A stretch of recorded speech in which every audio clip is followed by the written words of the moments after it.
as possible. Jalup jatend piny Kithure Kindiki oyango ni chenro mar NYOTA ibiro yar mar mondo rowere maoyo milion 2 e pacho ka oyudo konyruok kokadho omenda ma piny owacho chiwo ne rowere mondo gichak godo ohala mopogore opogore.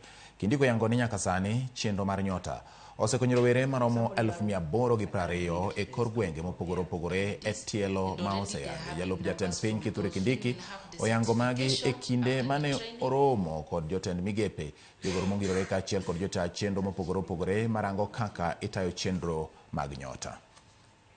Let's start from there. What is the impact? 90 to 92, 90 to 100. We are going to have more young people on board the business support program. We are also going to have more young people on board the on-the-job experience and the recognition of prior learning. And the government is looking at possibilities of injecting more resources into this program, as may be communicated in due course, to make sure that we expand it, we reach more beneficiaries, we impact on as many young people as possible.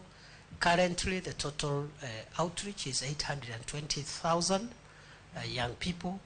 We are likely to double this amount to 1.6 million, even 2 million people in the long term.